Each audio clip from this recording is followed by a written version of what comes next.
अस्सलाम वालेकुम, मेरा नाम है अलीना अब्बास। आज मैं आप लोगों के लिए लेकर आई हूँ आखिरी शब के हमसफ़र नावल का असलूब और फ़नी जायज़ा। इससे पहले जो वीडियो दो थी मैंने उसमें एक में तारुफ़ और दूसरी में उसका फ़नी और फ़िक्री जायज़ा बयान किया था।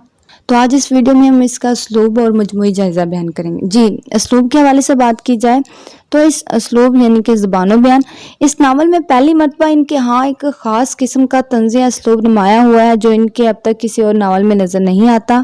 इस तंज़ असलूब की वजह से ये नावल खासी कारदार और मैनी खेज़ वाक़या हुआ है।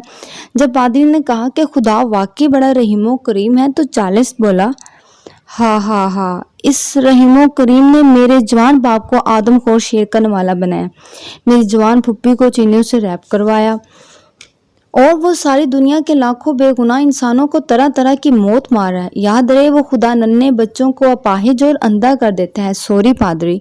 ज़बानो बयान के हवाले से देखा जाए तो मुसन्निफ़ा ने नावल में अंग्रेजी अल्फाज से दरेग इस्तेमाल किया। इसके अलावा हिंदी और संस्कृत के भी अल्फाज काफ़ी इस्तेमाल हुए थे। इन्होंने तशबीहात, इस्तारात और तलमियात का भी काफ़ी इस्तेमाल किया है। तशबीहात के हवाले से बात की जाए तो तशबीहा वो रिसाले हासिल करके ऐसे खुश हुआ जैसे सूखे दान में पानी पड़ गया हो। मुहावरात के हवाले से बात की जाए तो पहला है कि रोजी ने कमाल कर दिया, मिस्टर लोथर को हरी झंडी दिखा दी। दूसरा, कड़ा करेला वो भी नीम चढ़ा। तलमियात के हवाले से बात की जाए तो वो पादरी हज़रत ईसा और हज़रत यकूब के हालातों वाक़यात सुनाते हैं। और इस तारात में दोपाली और रहमुद्दीन जब एक बहरी सफ़र कर रहे थे तो मुसन्निफ़ा ने इन्हें एक दूसरे के लिए रहमो करम पर रहने वाले आदम और हज़रत हवा को कहा, जबकि जहाज़ के कप्तान के लिए हज़रत नूह का इस्तारा इस्तेमाल किया।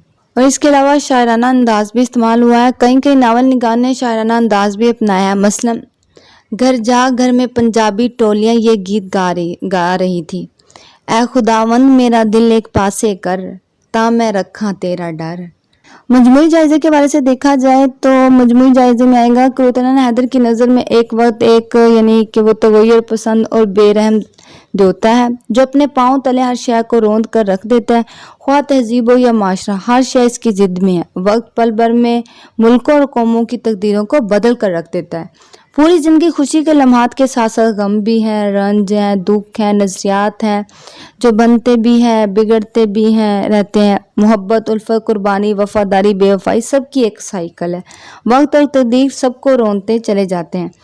एक कारवां कई तरह के अफराद से तश्कील पाता है। वो भी होते हैं जो हथेलियों पर सर किए होते हैं, वो भी होते हैं जिनका अंदर कुछ बाहर कुछ। इस तरह वक्त जब फर्द को ज़हनी जज्बाती हर दो सतहों पर शिकार कर देता है तो इंसान कितना ही मजबूत और ताकतवर क्यों ना हो, वो वक्त के धारे के सामने खड़ा नहीं हो सकता। दुनिया अच्छाई और बुराई दोनों का मजमुआ है, तकलीफ और राहत का मजमुआ है। यहाँ वफादारी और बेवफाई, फतह और शिकस्त के मुजाहिरे आम हैं। अपनी सारी बदी और जिल्लत और कमीनगी के बावजूद दुनिया बड़ी सुहानी जगह है। इसलिए दुनिया में जितनी भी रोशनी है इसे एंजॉय करो ताकि राहत नसीब हो, वरना सूरज इस तरह तलू और गुरूब होता रहेगा। नावल में इख्तिताम से कबल ये अल्फाज चौंका देने वाले हैं। लाखों बरस से सूरज इस तरह तलू होता है और गुरूब होता है और तलू होता है और गुरूब होता है और तलू होता है।